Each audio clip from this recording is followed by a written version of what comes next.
Filming two videos in concert, so you may hear some weird background noise because I'm refinishing a knife at the same time.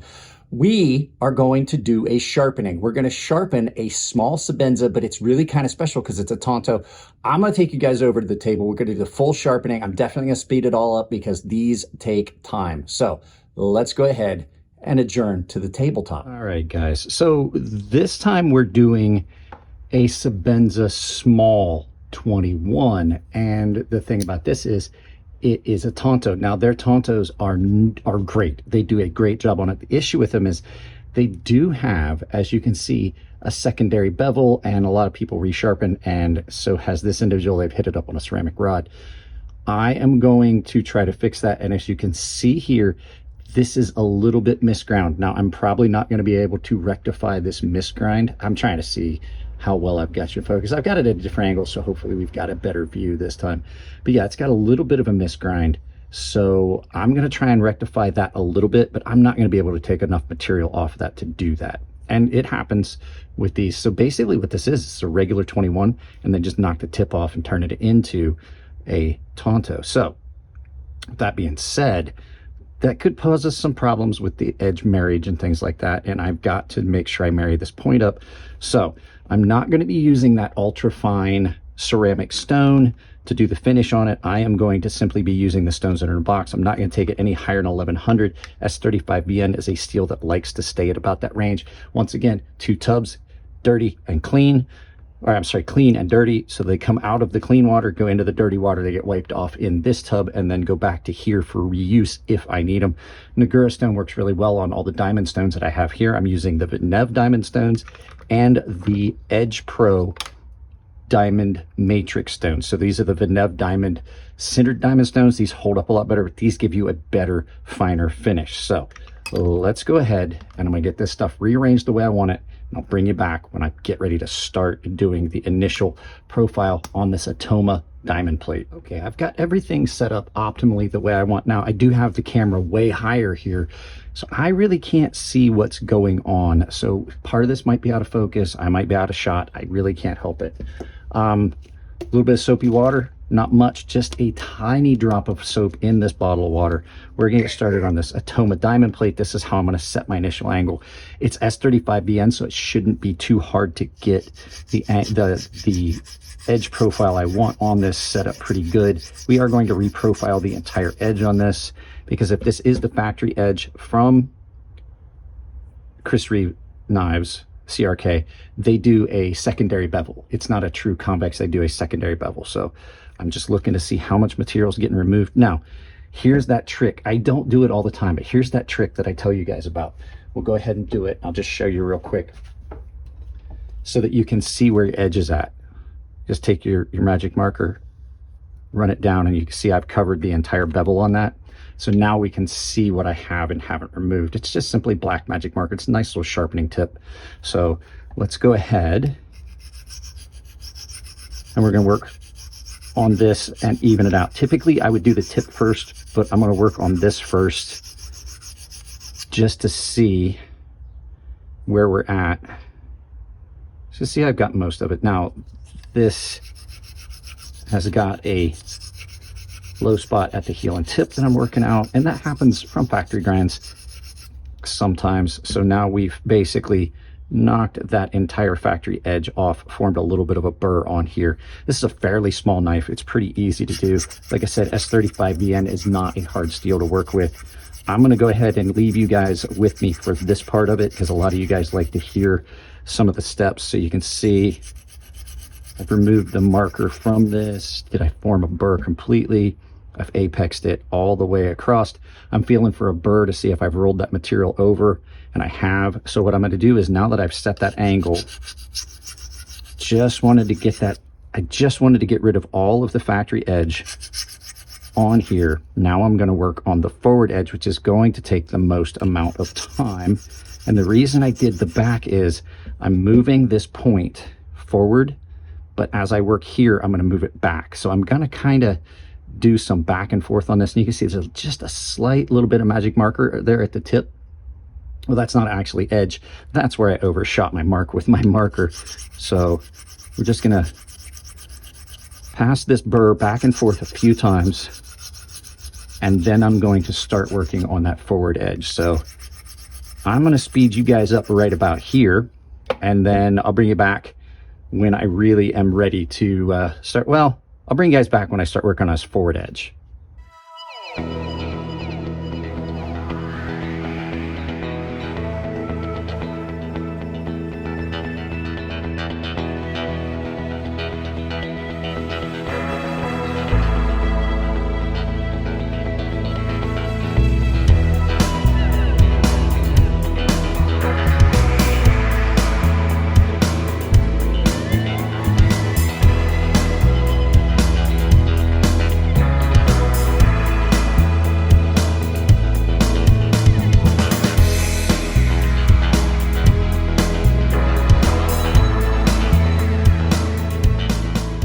So now I'm ready to work on this forward edge, and it's a lot more complex because there's a lot more surface there. So I'm going to have to maintain that angle.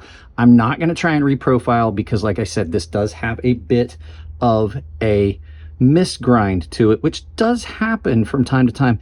And it's not a horrible one. It's definitely looks worse than it actually is. It has a lot to do with the crowning on this blade. So we're going to go ahead and we're going to hit this up on this stone. I'm going to take you with me for the beginning. This knife is nice and small, so that means I have really good control over it, and that forward edge is pretty small. So what I'm going to try and do is I'm going to try and take off that secondary edge, and I'm just going to try and bring everything back to a convex. So I'm just trying to remove enough material that I am basically getting surface contact on this entire thing. And I'm going to have to change my angle back and forth a few times. You can see I'm starting to do my convex, which is my rocking motion. So you can see all the little facets in there, and I'm just going to have to keep doing that until I marry it all in. So that's going to be a slow, tedious process. I know it is, and that's why I'm doing this the way I am, and I'm speeding you guys up because I don't want you guys to have to sit through all of this. So I am going to start speeding you guys up here just shortly. And but I'm showing you what I'm trying to do is I'm just trying to remove that material from here all the way up in a full convex fashion. So I'm going to make a bunch of different facets, and I'm going to keep changing that angle ever so slightly every time I pass the stone. And as I get up there, it's just going to knock all those shoulders off. And as I get through the grip progression, it will be a complete radius convex edge. I'll show you guys that in a little bit, but this is going to take a little bit of time. So let's go ahead and speed you guys up.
So did not realize my camera turned off, or well, it didn't start on that second. So I got these up. I paused and I was going to restart you guys, and it didn't. I had to go back to this side here and bring this point up to marry it up because I had to take more material off this side of the knife than I did on this side.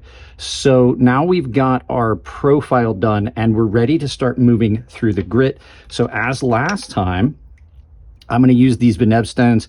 The coarse stone is a little bit less coarse than this diamond matrix, and then we're just going to work through the grit. So I am probably going to speed most of this up, but I'll bring you in here for the beginning. So all we're going to do is we're just going to work from side to side and then front to back, or back to front, to just refine this scratch pattern so that you have the final edge that's desired. And like I said, this is going to be about 1,000 grit, I think. I may take it back down from 1,000, but I'm just refining the scratch pattern on this.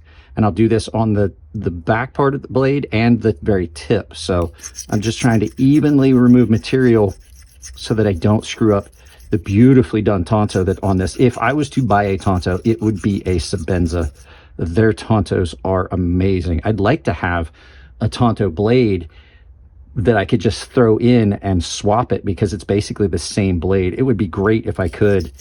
I'll talk to Tim and see if I can buy one. I don't know. But at any rate, guys, I'm going to go ahead and I'll take you guys through. I'll start refining the front of this, and then I'll speed this up. But this is still a coarse enough stone that you definitely could screw up your profile. So if you're not comfortable with hand sharpening, this might not be the process you want to do, because even though this is a less coarse stone, I definitely could completely change my edge and my edge profile that I've set on this, and I don't want to do that. I want to maintain what I set on those stones. So this is gonna be a slow process.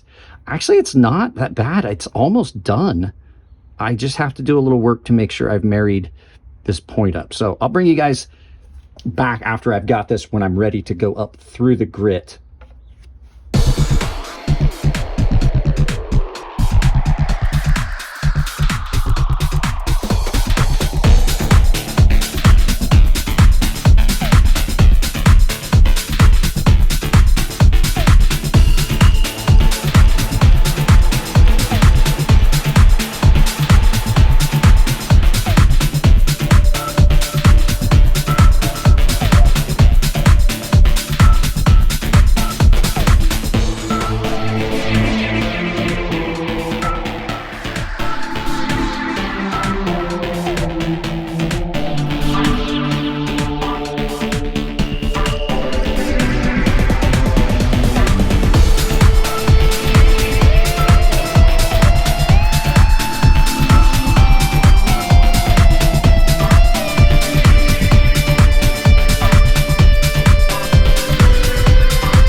So now I've got this where I wanted, and if you guys saw on the time lapse, the speed up, there was a little bit of an issue with the tip that I hadn't caught, and it's still ever so slightly there. But as I progress through, because these next two stones are still going to allow me to remove enough material to address that, and then I'm not removing as much material. I've got my full convex that I want on this.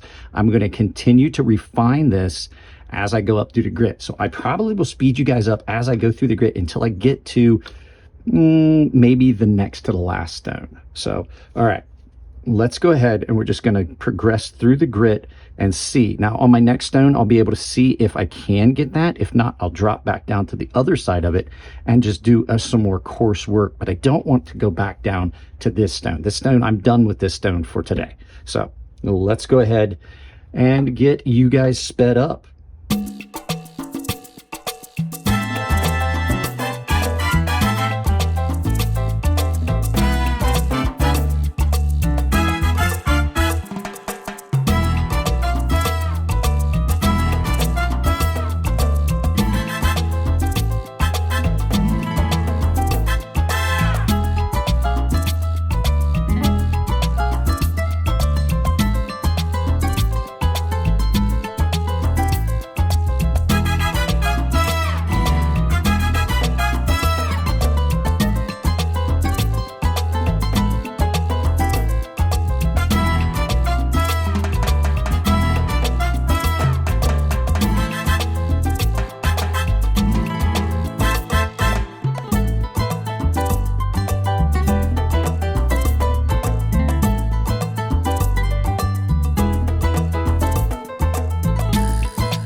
Okay, so I spent a little bit more time on that stone than I intended because I'm repairing this tip, and it's just basically gonna have to be, I'm gonna have to bring this up because I think that there is a tip. So what I'm going to do is, it's just rolled over a little bit.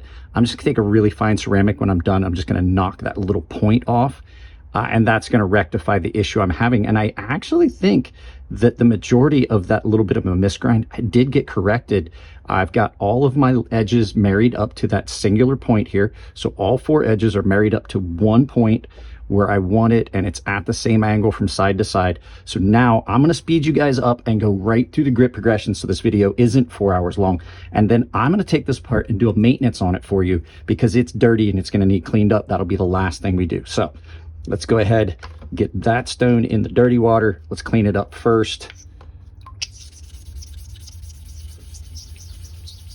These Veneb stones respond really, really well to a good coarse Negura stone like this dalstrong. I cannot recommend the dalstrong stuff enough. Their stones are great. Not for this type of steel. Their stones are really good for a lot of your lower end steels, but for something like S35BN and higher, I would definitely want to stick with diamonds. So let's go ahead. We're gonna work our way through the grit on these stones. This stone needs cleaned up a little bit. So we'll just go ahead and do that as well. So like I said, you can see that definitely changed the surface of that stone. We'll go ahead and do this one. So if you have the Veneb stones, just remember that the grit, the darker side is always the coarse and the lighter side is the finer side. So this is a 1000 and a 600. So actually an 800, I'm sorry. And then we're going to finish on this 1000. So we're just going to go through these 2 stones. I'll bring it back when we get to the 1000 grit and see what our final result looks like.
So I don't know how well you guys are going to be able to see it. I'm going to zoom in a little bit. Oops, sorry, wrong way. I am going to try and zoom in a little bit so you guys can maybe see it better.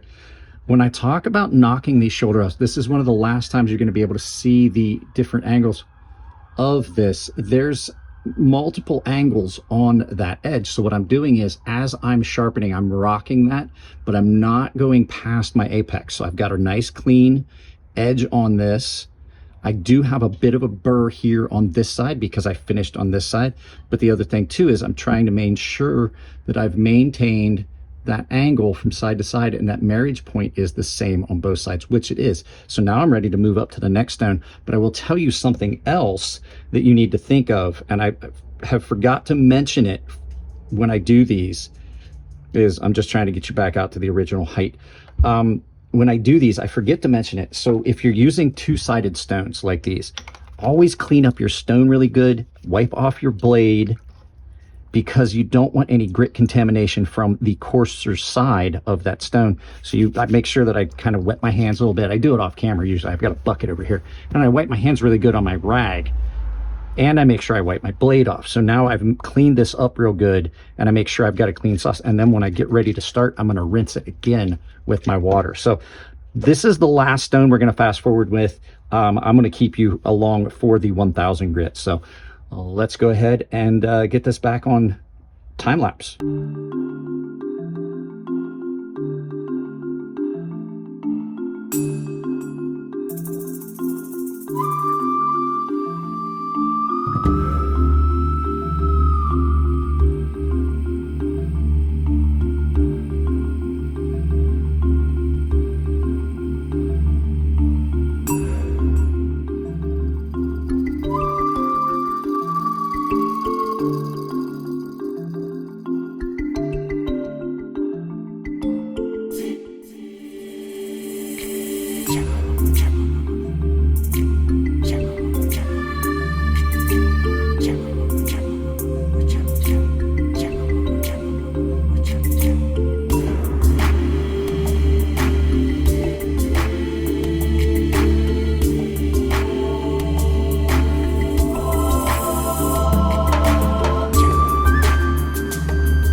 I could stop here because this is a really good edge. I could just do some burr removal and stuff like that, which I am going to do a couple burr removal passes just to make sure we got all of it. But that is a really good functional edge right there. We've got the full convex up on the front, and I've done a convex edge back here. So this is really, really sharp. So I'm going to go ahead, we'll do the 1000 grit, and then I'll do the maintenance, but I may decide after, just messing around with it for a little bit, I'm going to do some test cutting and stuff. I may go back down to this grit. This is a really good edge grit on this. So yeah, we're going to go ahead though. We are going to do this on this 1000 grit diamond, and this is a very fast cutting stone. I don't need to really spend a lot of time on this because you can see these diamond matrix stones cut really well. So do the Veneve stones. This just leaves a more refined finish, I find, than the 1000 grit Veneve stone. Technically, that Veneve stone that we just used is a finer stone than this, but it just doesn't leave as refined a finish as this does. And I just find that it looks really good, and it doesn't detract from, it's not fine enough that it detracts from the cutting ability. Maybe a little, but most people aren't going to notice. If I decide that I don't like the way it cuts at this grit, I'll go back down. But 1000 grit is about the most I take S35 VN, because it has a tendency to just lose its tooth if you go too fine, because it's got a really fine grain structure. So go ahead, and I'm going to finish this, and then we'll do the strop. Now, I am going to do some stropping on this that it's just aesthetic, because you're still going to be able to see some like little polished areas on this where the stone lines are. And so I'll polish those out, but I'm not going to do so much polishing that I burnish the edge. So basically all I'll be doing is just some aesthetic stuff back, and then I'll avoid doing the edge. So I'll rock that angle back, and then I just won't super polish strop the edge. So you can see that is a beautiful edge so far that we've got on this. And with this being ground as a hollow, it gives you some weirdness up at the very tip of this knife. This is why these ones are a little challenging, because they don't do a flat at the front and a hollow at the back like a lot of other companies do. It just kind of is hollow ground all the way down through, and then they just knock the tip off and grind an edge on it. So it gives it a really, really, really attractive look. And it's a very strong tip on this knife. But that first sharpening can give you some problems with getting everything lined up and the way you want, because there's a low spot in that, and you're just going to have to fight with that for a long time. So your best bet is just to get it the best you can, and then maybe have some little areas here and then strop those out. So like I said, this thing cuts really quickly. So we've already done the edge refining on this.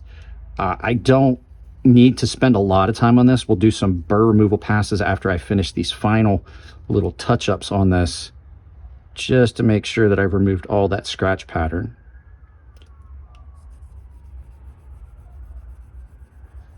And then I'll strop it, and then we'll do a maintenance on this. And we'll just do a couple quick passes and then make sure that we removed all of our burr, and any burr that we have left after these last couple burr removal passes, the strop will knock off. And then, like I said before you hit your strop, nice little tip, have a cork, cut into the cork. It will help break off some of that, and that is sharp. That will help break off some of that burr, but you can see convex that edge, convex that edge. Marriage point on it is exactly the same from side to side, and it has the same angle of approach. So if you see that marriage point there, here, let me zoom you guys in a little bit.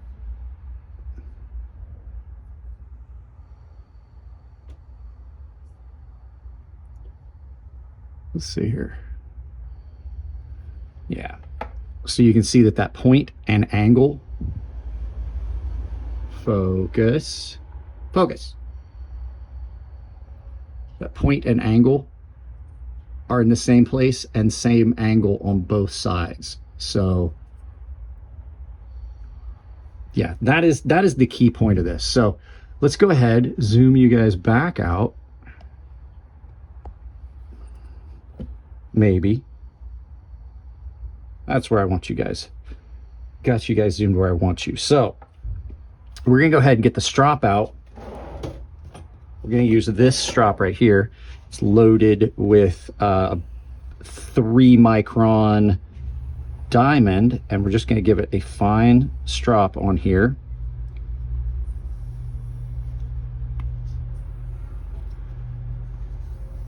And we can use this, like I said, I'm gonna use this to refine any little areas that might just need some aesthetic look to them, but not necessarily any, you know, burr removal or anything like that, because there's a little dull spot in the hollow back here that I just can't get to, but I can use the strop, definitely can use the strop to get in there, and maybe even use my leather strop and get in there and do it this way. So I'm not actually touching the edge, just touching that little hollow area back here where there's some scratch pattern that I just can't get to because of the way the hollow is. Actually, we may go back down into the stones, but you can see how polished that edge is now coming off that strop. So we'll go ahead and we'll finish up some stropping. Right now I'm stropping the edge, and then I'm going to do some aesthetic passes where I'm not actually touching it. Stropping to remove burr. I'm not using any pressure, just setting it on the strop. So for most of what I would say, we're pretty much done with this knife. It's got a really good clean edge to it. There's a couple little touch-up spots that I just missed a little bit aesthetically. We're gonna go back and touch up here. Just some stuff that is behind the edge that I didn't quite get when I was rocking, just some of my little facets.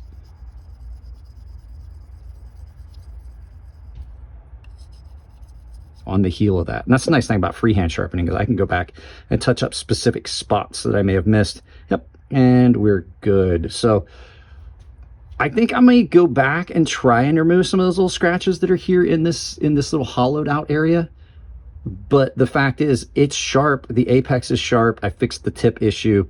And now we're going to take it apart, do some maintenance. I may do any other little stuff after if I feel like it. So let's go ahead, get this stuff all cleaned up and out of the way, and I'll get my maintenance stuff out and I'll show you how to maintain this knife. All right, for this maintenance, we are down at an angle that's we're more accustomed to, and we've got the maintenance mat down. We are going to take this apart now and do a cleanup on it because it is dirty and rough, especially after the sharpening. Now, it's not a Torx, so the nice thing is I have set myself up a little, this is something I recommend. I have Torx going through all the sizes I need. I have a flathead, I have 2 different size Phillips, I have 2 different size flatheads, and I have the Allen that's required for a Sebenza. This is my knife maintenance setup here because you do have some knives that have flathead and Phillips. Sorry for any noise. I do have the garage door open. So the nice thing about a Sebenza is they are so simple to take apart in maintenance.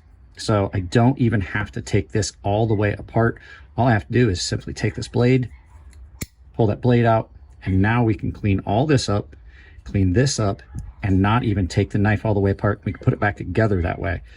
Give me just a second. I'll wait for those dogs to calm down. Okay, Amazon guy got the neighbor's dogs all wound up. So I recommend using fluorinated grease on these knives. There are a lot of people that tell you, oh no, you can use this or you can use that. I personally find fluorinated grease to be the best. Chris Reeves Knives provides you, when you buy a Sebenza, enough fluorinated grease to maintain your knife so many times. So I'm gonna move these screws off onto the magnets over here so that they don't go anywhere. Well, these are not magnetic. Did they start using titanium screws? I don't know. I really don't know. But at any rate, so we'll look in here. We're probably going to need to clean up in here. It's really simple to clean inside one of these. All you need is just a Q-tip. All right, guys, I closed the garage door. The dogs are just being crazy. A couple Q-tips. I like these ones. Why is autofocus not working? There we go, fixed autofocus. So I prefer these little Q-tips. My wife gets these at the Japanese store because they've got these ribbed areas. So and they're actually stiffer. So I can clean inside the pivot hole and then in between the scales real good and then across the detent ball on this. Now, you see how much gunk we got there. I don't really need to do much anything else, but I will spray a little bit of alcohol in there just to clean that all up. And I'll grab my clean Q-tip, get a little bit of alcohol on it, and I'll go back through there and I'll do all that again. I'm just going to remove the old grease off of everything and then clean this all up. Now I'm going to do the same thing with these bearings. We're going to grab this little rag here, or bearings, not bearings, washers. So we're going to put these washers, we can take them off. Now, I'm going to show you guys a trick.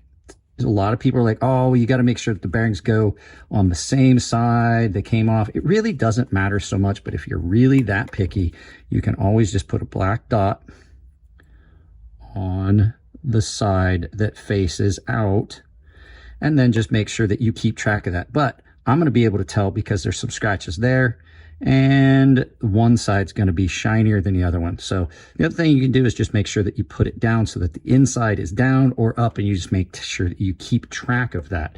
So we're going to clean these up. Give them a good wipe down with my fingers first, and then the microfiber cloth. So you see there's some scratches on this one as well. That's how we're going to know. That's the outside. And then pop out our bushing, pivot bushing. You use your Q-tip for that. Just pop that thing right out. I'll clean that up real good. Give it a coat of isopropyl. Clean that up real good. Don't see any old grease on it. Then we're going to remove this last washer. I'm going to clean up the blade, the lock face, a little bit of alcohol. You could use any solvent you want. You could use acetone to remove all the grease. I just prefer this because I have isopropyl laying around the house for first aid purposes, and it works really good for cleaning up grease and oil. These last couple deals here. Now, Sebenzas have went through a couple of different iterations of their washers. See, this one has got some scratches. That's the outside. Put that one down. The old washers were just flat. My first Sebenza had just flat washers. So they've done a couple little changes. So I get these moved off of here. We're going to set them up here so that they're not just laying flat, so they're not as hard to pick up. And we're going to go ahead and start the lubrication process. This is absolutely one of the easier knives to maintain. So we're going to take our fluorinated grease. We're going to take a little bit. We're going to put it on this. That's more than we need. Way, way more than we need. We're going to put some of that on there. We're going to spread that around. We'll share the wealth. We don't need that much grease. Too much grease can be problematic. So we're going to put this bushing in. So put it in. And it is such a tight fit. You have to get it aligned just right. And then we're just going to spread out that lubricant inside the pivot bushing. And we're going to take our washers. We'll put the small one on. Now the small one goes on the lock side. And remember we said that the one that was outside had scratches. So we'll put that one back out. Man, that is a sharp blade, Mike. Be careful. So drop that on. We're going to give that a little bit of grease, just a tiny bit of love. There we go. And that's going to work its way around, and we're going to flip this over. And it's going to work its way around pretty easily because I'm going to put my finger on it to position the bearing and the bushing together. And we're going to take our one that has a scratch. We're going to put that on the outside. Put a little drop here. That is more than we need. I don't know why that's coming out so easily. Clean up a little bit of excess. Spread it around like this. Now, the key to putting this back is you got to pinch the pivot, bushing, and the washers together so that they're exactly the same distance. So what you want is you want it to be even on both sides. We're going to pinch that. We're going to take the knife itself, the handle. We're going to just dry off that alcohol. And we are going to pinch that, and we're just going to slide that, if we got it just the way it's supposed to be, if we've gotten these washers, and we don't, see there? So now we'll get that even. Let's just pinch those, switch hands, let's see, can we get, and it just slides right in, and then we can just put our pivot through. Hopefully it just runs through, and this is really easy to position this. Put your pivot in, and then you just, if I could get it in, there we go. Put your pivot in, then you reposition, and you just knock your pivot through. You just take your pivot screw, you take your Allen key, just screw it back down, and work that action back and forth. That is so much smoother than it was the last time. So now I am going to put an ever so slight amount of grease on the detent ball. But I try real hard not to get any on the lock face. So there's enough grease left on this Q-tip. I can just go in, put that on the detent ball, and that's going to work into the track. There we go. Nice and smooth. And it's going to smooth up over time as the grease distributes itself across. And the nice thing about this is you don't have to worry about how tight you do your pivot, because you've got that pivot bushing in there that's going to set your offset distance in there. So there you go. So we're done with this. Let's turn this around, do some final thoughts, and send you out about your day. No, we're not. I forgot to give you guys a cut test. It is very, very, very, very, very, very, very sharp all the way to the tip.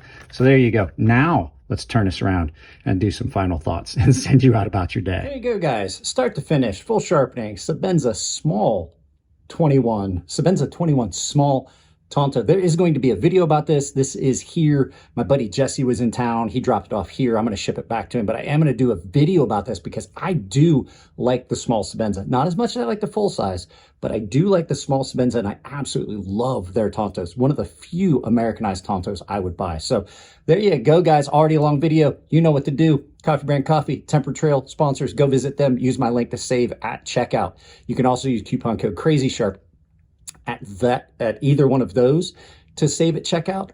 And that coupon code works at Rosecraft Blades, Fire & Forge Knife Works, Amazon stores down below. Take it, pin it to your browser. Take a look at joining my memberships. And don't forget, I have got a ton of affiliate links down below. Everything from Blade HQ, GP Knives. There's some stuff down there, Artisan Cutlery, Knives Ship Free, Blade HQ. I've got it all down there. Like, there is a ton of stuff. It supports the channel. Please use those links, and I'll see you guys in the next video.